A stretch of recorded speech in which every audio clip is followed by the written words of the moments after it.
is the most important food to eat on a ketogenic diet? This is not just some clickbait video telling you, you gotta eat this food, you gotta buy MCT oil. You gotta buy my MCT oil infused with turmeric. It's 60 bucks a bottle. No. The most important macro to eat on a ketogenic diet is probably not what you think. In fact, it might just be the macro that you're afraid of overeating on a ketogenic diet.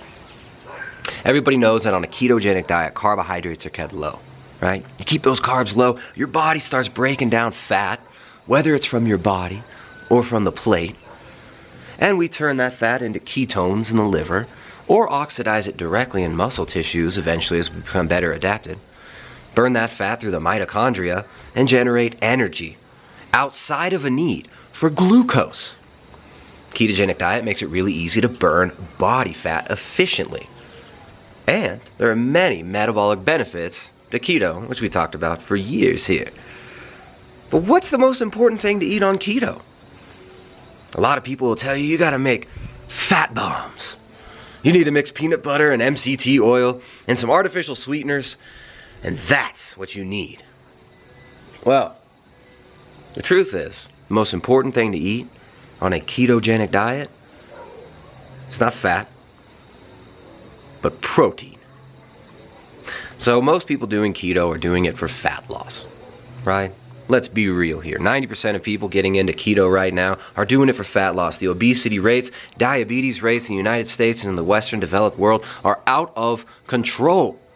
And as more and more of the world becomes developed through globalization, through global mick culture, we're seeing obesity rampant. Even here where we live in Ecuador, the obesity rates due to the vegetable oils, the sugars, the wheat, corn, soy products, the obesity rates are out of control. So most people doing keto are looking for fat loss. Of course, you have benefits of mental clarity, cognition, improved mitochondrial function and metabolic health, metabolic flexibility, the ability to burn fat, which causes less oxidative stress. Got all these benefits as well, but most of us are doing it for the low-hanging fruit, avocado fruit, of fat loss.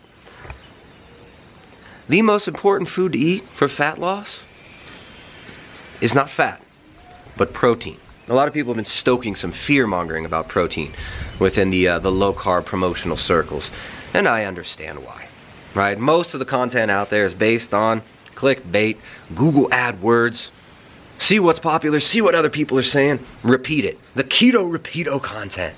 Unfortunately, most of these people have not looked any deeper beyond the surface level of content out there, and they're just repeating the stuff that the original marketers like Jimmy Moore and these other guys have been putting out. Protein is not to be feared. In fact, if you don't get sufficient protein, you won't get the satiety effects, and you won't be able to tap into an efficiently and easily burned body fat.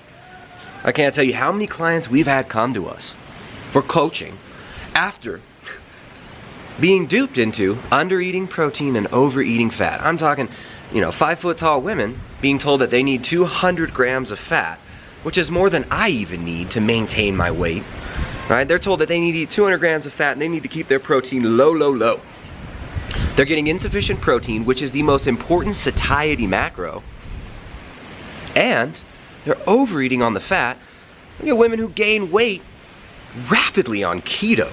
They're measuring their blood ketones, wasting their money, putting their blood into the gigapet every day, worrying about their blood glucose levels constantly, and they're in ketosis. They're eating MCT oil, coconut oil, expensive products that they don't need to be buying, and they're getting the opposite results that they want. I know a lot of people watching this are in that boat. Well, don't fear. The most important macronutrient to eat is here, and that's protein. So you've got to get sufficient protein if you want to be effective and efficient at burning fat on a ketogenic diet. If you want to burn your own body fat, you've got to have low hunger. Without enough protein, you won't have low hunger. So protein, minimum protein requirements that I like to recommend are right in line with what Dr. Finney and Volek, who are some of the original ketogenic diet researchers, have been doing it for years. They wrote The Art and Science of Low Carbohydrate Living, The Art and Science of Low Carbohydrate Performance. I tend to recommend For most people, to make it simple, about 0.8 grams per pound of your lean body mass in protein. Now, not everybody needs that much. Some people can handle much more and enjoy eating more. Your protein requirements are going to depend on several things. Are you doing this for performance? Do you have a lot of lean muscle mass? Right? It depends on your lean muscle mass, it depends on your activity levels, and it depends on your age. The older we get, the more protein you require. So, if you're in your 50s, 60s, 70s, doing a ketogenic diet, you might want to be on the higher end of the ketogenic spectrum. So Volek and Finney usually recommend, as a bare minimum, anything below this means catabolism. You're going to be breaking down muscle tissue. You're going to be in a highly catabolic state. Not the good kind of catabolic, where you're burning body fat, but you're going to be breaking down your own muscle tissue and using that for energy. If you go below like about 1.2 grams per kilogram of your lean body mass, your fat-free mass, some people call it your reference body weight. What I usually recommend for most people trying to do keto for fat loss, I usually recommend between 1.5 and 2, up to like 2.2 sometimes, grams per kilogram of your lean body mass or your reference body weight. And you could figure out your lean body mass through visual estimations of your body fat percentage level really easily. So protein is nothing to be feared. In fact, a lot of people tell you, well, protein raises insulin, right? While that is true to a certain extent, they're leaving out some of the most important pieces of information concerning protein and insulin. Now, insulin and glucagon are two hormones in our body that regulate anabolism and catabolism, and the release of energy from adipose tissues, and the release of energy from amino acids and the breakdown of amino acids in the body, as well as the diet. These two hormones were hand in hand. When insulin's high, glucagon's low, and glucagon's high, insulin's low. Now, Dr. Benjamin Bikman gave a great presentation on the insulin-glucagon ratio. If you do a quick Google search or YouTube search, Bikman, B-I-K-M-A-N, glucagon, you'll find his speech on protein on a ketogenic diet.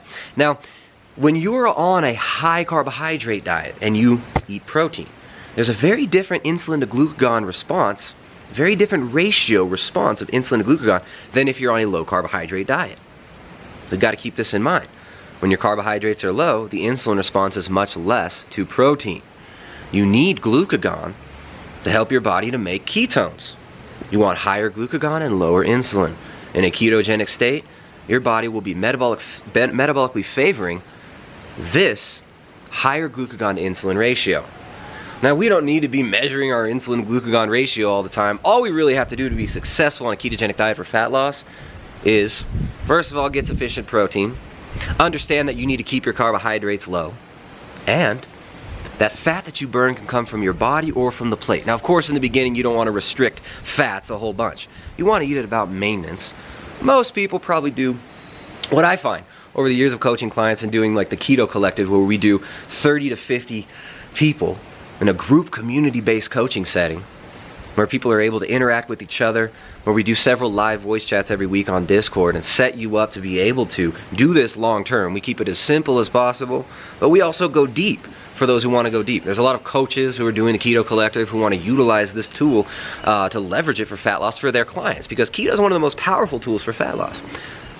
Through coaching so many people, as well as looking at the scientific literature, what we've found is that fat intake, for most people in the beginning, doing about 1.5 grams of fat per gram of protein is a good place to start. If your hunger's super high, going a little bit higher on the fat can be useful. But once your hunger drops on keto, that's when the magic happens for fat loss. Then you're able to tap into that body fat and burn it off your body. And what's really cool is the metabolic benefits of burning body fat go far beyond just, oh, you're burning fat and it's good. Right? Yeah, you know, you can raise your ketones up, eating MCT oil all day long, but you're not going to be getting the benefits of burning body fat, burning off that adipose tissue, burning off the belly fat and the visceral fat, which is associated with insulin resistance. So your insulin sensitivity increases as you burn that body fat. And guess where most of the stem cells in our body are located? The stem cells, when they're released, having massive benefits for the immune system, massive benefits for regeneration of the immune system in the body. Most of those are stored in our body fat. So burning body fat is kind of like a little fountain of youth that every one of us has stored since our youth, eating our nutrient deficient diet. A nutrient deficient but macronutrient overloaded diet, right? We're eating way too many carbs, fat, protein, but they're not nutrient dense foods.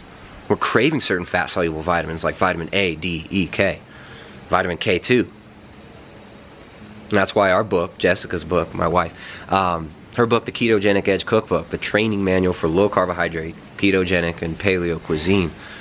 That's why we call it a training manual. It's not just a list of recipes. Our goal in this book is to train you to be able to make your own nutrient-dense keto meals that will satiate you because they're actually nutrient-dense, right? So focusing on the nutrient-dense foods like organ meats. We've got a whole section on organ meats in the book for a reason. These are the most nutrient-dense parts of the animal, highly prized in all cultures. Before the modern Western Mick culture diet, right? The modern Western degenerate diet comes in and destroys their food supply, their ability to nourish themselves off of the animal foods, the animal fats in their environment. All these cultures prized organ meats, especially like liver and heart. So there's a whole section on how to make organ meats in that book, and we've got it available in print now, which is really, really cool. You can find that on our website. There's a little link in the description there. So yeah, focus on nutrient density, very, very important. For a ketogenic diet, getting sufficient protein is crucial. 1.5 to 2.2 grams per kilogram of your lean body mass, or your reference body weight, as some people call it, is sufficient protein, fat being the energy source. Usually starting at about 1.5 grams of fat per gram of protein is a good place to start. And then when you're burning body fat, when you're able to burn body fat, when your hunger goes low, right? You don't want to stress your body out with a huge deficit in the beginning. When your hunger goes low, you drop that fat intake from the diet down so we can burn fat from our body and get the benefits, the true deep benefits of fat loss. So don't fear protein. Look deeper into it. Don't just listen to the keto repeato marketing techniques, the marketing schemes that are trying to sell you on blood ketone strips that most people don't need unless you're like a type 1 diabetic. All right, spending 20 bucks a day to measure your blood ketones is just insane when you could be buying nice grass-fed ribeye. When you could be buying nutrient-dense seasonal butter harvested when the grass is growing rapidly and the cows are full of that vitamin D, that vitamin A, the vitamin K2. These are important nutrients that a lot of people forget about, and a lot of us are deficient on due to eating these primarily processed cellulose plant-based diets that we've been brainwashed into thinking are good for us. So keep it simple, guys. Quit worrying about eating too much protein, and make sure you're getting enough protein if your goal is to burn body fat. Now, if your goal is performance, you might want to be on the higher end of that spectrum. And of course, there's different requirements for each individual. A little bit of testing the waters is good for all of us. But keep it simple. Don't overcomplicate things. And use your diet as a springboard to live your life. Life's not about food. The food allows us to be healthy and happy in this body so that we can enjoy life, so that we can have meaning, so that we can create families and communities. Alright? So eat meat and make families and go live your life. See you next time.